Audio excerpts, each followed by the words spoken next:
به کانال. سلام دوستان، خوش اومدید به کانال ما، یعنی کانال آموزش نقاشی با قلم سیاه. امروز آمدیم یه گلی خفن و قشنگ بکشیم. بریم برای آموزش.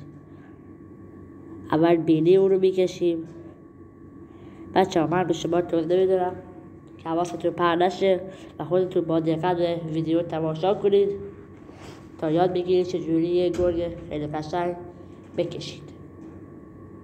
واقعا قشنگ است این گرگه که بهتون میگم.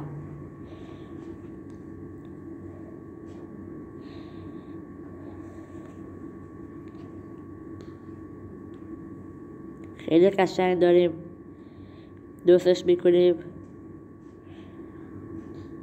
بعد اینکه کمرنگ درستش کردیم و به اطمینان پیدا کردیم که درست طراحیش کردیم، پررنگش میکنیم. به روایت تصویر نگاه کنید.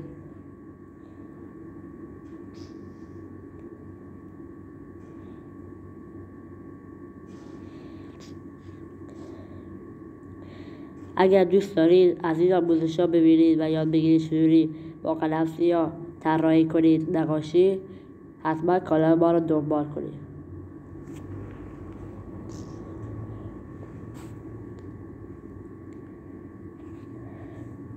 خب بریم برای پررنگ کردن گرگمون.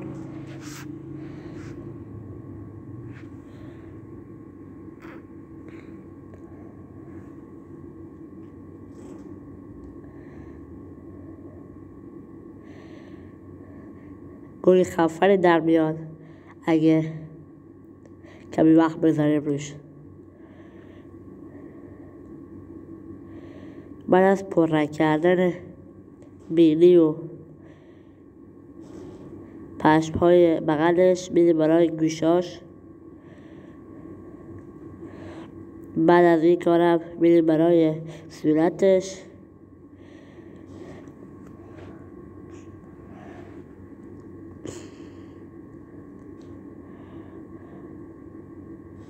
و با تمرکز این کار انجام میدیم.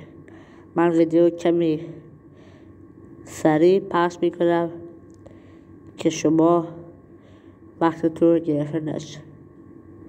همونطور گفته بودم میتونید کانال ما رو دنبال کنید، هر روز یا از یک آموزش اینجوری ببینید. خب بچه‌ها، گرگ ما هم در حال آماده است، فقط گل مونده که تو دهانشه.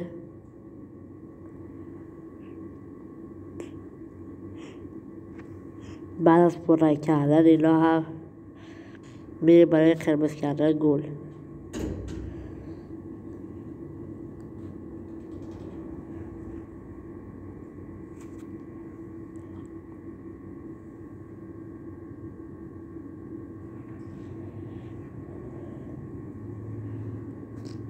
دور چشمش هم سیاه میکنیم. حتما کانال ما رو هم دنبال کنید و زنگوله بزنید که از ویدیوهای ما وقتی گذاشتیم آگاه شید.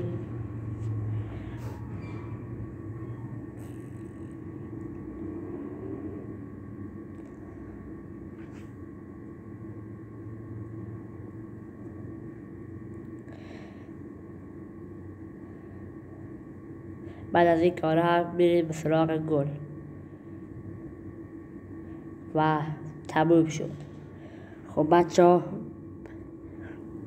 اگر دوست دارید این ویدیو براتون بذارم حتما کانال ما رو دنبال کنید. خدا نگهدار.